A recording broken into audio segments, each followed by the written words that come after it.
आजकल हमारी जो लाइफस्टाइल है, हमारी जो डाइट है, इसमें काफ़ी कॉमन हो चुका है कि हम छोटे बच्चों से लेकर बड़ों तक बहुत सारी डेफिशिएंसीज देखते हैं। फिर चाहे वो डेफिशिएंसीज विटामिन डी की हो, विटामिन B12 की हो या अनीमिया, जिसे हम आयरन डेफिशिएंसी अनीमिया कहते हैं। और ऐसे में अगर आपको डायबिटीज़ है तो ये डेफिशिएंसीज होना और भी कॉमन हो सकता है। हीमोग्लोबिन की कमी, जिसे हम अनीमिया कहते हैं, ऐसी सिचुएशन में हमारे शरीर में रेड ब्लड सेल्स बहुत अच्छी मात्रा में नहीं बन पाते हैं, जिसकी वजह से हीमोग्लोबिन का काम होता है हमारे शरीर में अच्छी तरह से ऑक्सीजन पहुंचाना। पर जब हमारे शरीर में एनीमिया हो चुका है, यानी हीमोग्लोबिन लेवल्स कम हो रहे हैं, तो ऐसे में जब हमारे शरीर को ठीक से ऑक्सीजन नहीं मिल पाता है तो हमें काफ़ी चीज़ों का सामना करना पड़ता है, जैसे कि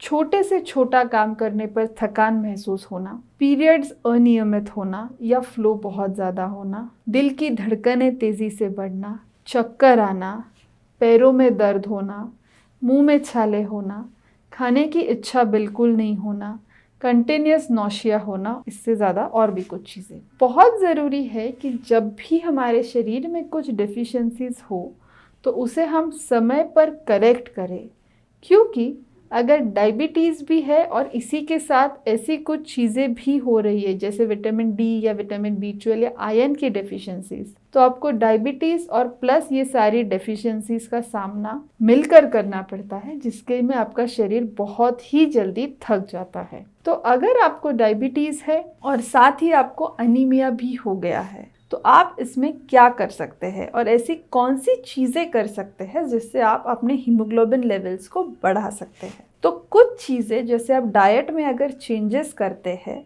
या ऐसी चीज़ें जब खाना चालू करते हैं जिससे आपकी हीमोग्लोबिन लेवल्स में सुधार दिख सकता है। आप रेगुलरली दालों का सेवन कर सकते हैं। सब प्रकार की दालों में अच्छी मात्रा में विटामिन, मिनरल्स और आयरन पाए जाते हैं। तो जब आप नियमित रूप से दालों का सेवन करेंगे तो आपके शरीर में आयरन लेवल्स इम्प्रूव होने में आपको मदद मिलेगी। हरी सब्जियाँ, ग्रीन लीफी वेजिटेबल्स, हफ्ते में 3 से 4 बार आप ग्रीन लीफी वेजिटेबल्स का सेवन करें।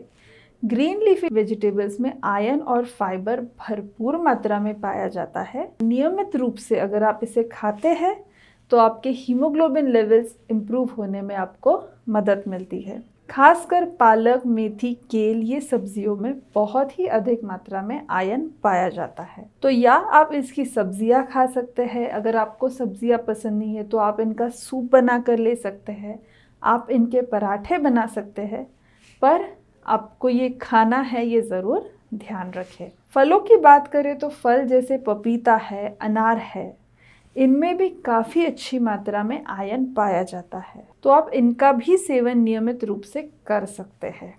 अगर आपको अनार के दाने चबाने में दिक्कत हो तो आप अनार का जूस बना लें जिसमें आपको बिना शक्कर के लेना हो, और वो आप नियमित रूप से ले सकते हैं। बीट का सेवन भी आप कर सकते हैं, पर आपको ये देखना है कि आपकी शुगर लेवल्स किस हद तक नॉर्मल है या नहीं है, और उसी के बेसिस पर आप बीट का सेवन करें। आप चाहे तो बीट के पराठे ले सकते हैं, बीट की कोशिम्बीर बना के या सैलड बना के ले सकते हैं, या बीट को बस किस कर ले सकते हैं, पर आप बीट का सेवन तब भी करें जब आपकी शुगर लेवल्स नॉर्मल हो। इसी के साथ साथ आप ओट्स भी कुछ हद तक खा सकते हैं। ओट्स में आयरन वैसे तो बहुत कम मात्रा में पाया जाता है, पर इसमें फाइबर अधिक होता है। तो जब आप ओट्स खाते हैं तो आपकी पाचन क्रिया अच्छे से होने लगती है, और जिस वजह से आप जो खा रहे हैं उसका एब्जॉर्प्शन भी अच्छे से होने में आपको मदद मिलती है। इसी के साथ साथ आप कुछ सीड्स भी रेगुलरली ले सकते हैं, जैसे पम्पकिन सीड्स है, सनफ्लावर सीड्स है, फ्लैक्स सीड्स है, जिसमें आपको आयरन, कैल्शियम और बाकी सारे विटामिन्स भी मिल सकते हैं। नियमित रूप से ड्राई फ्रूट्स, ऐसे ड्राई फ्रूट्स जो आपको हीमोग्लोबिन बढ़ाने में मदद करेंगे, जैसे अगर आपको डायबिटीज़ है तो आप सारी तरह के ड्राई फ्रूट्स नहीं खा सकते, पर रेगुलर बेसिस पे जो आप खा सकते हैं वो है बादाम और अखरोट। तो अगर आप नियमित रूप से इन दोनों का भी सेवन करते हैं तो आपको हीमोग्लोबिन लेवल्स बढ़ने में भी मदद मिलेगी। अगर आपकी शुगर लेवल्स नॉर्मल है और आपके डॉक्टर्स आपको परमिशन दे रहे हैं तो आप काले मनुके या खजूर या अंजीर का भी सेवन कर सकते हैं, पर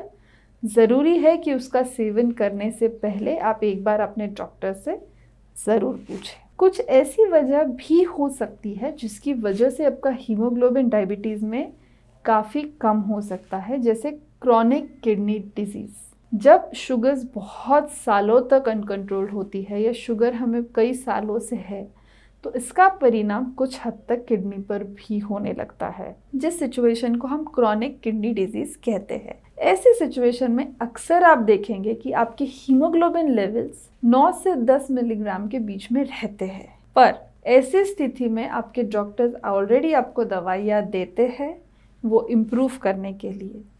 तो अगर आपको क्रॉनिक किडनी डिजीज़ है तो ध्यान रखें कि कुछ भी डाइट लेने से पहले आप अपने डॉक्टर या डाइटिशियन से ज़रूर डिस्कस करें, क्योंकि ऐसी स्थिति में आपके प्रोटीन इंटेक पर या आपके फाइबर इंटेक पर या आपके आयरन के इंटेक पर कुछ रिस्ट्रिक्शंस होते हैं। तो ध्यान रखें, अनीमिया अगर रेगुलर बेसिस पे है जिसमें आपको बाकी की कुछ तकलीफ़ें नहीं हैं डायबिटीज़ से जुड़ी हुई, तो आप ये सारी चीज़ों का सेवन करें। पर अगर डायबिटीज़ में अनीमिया किसी और वजह से है तो आप एक बार अपने डॉक्टर से ज़रूर बात करें और उनकी सलाह से ही डाइट फॉलो करें।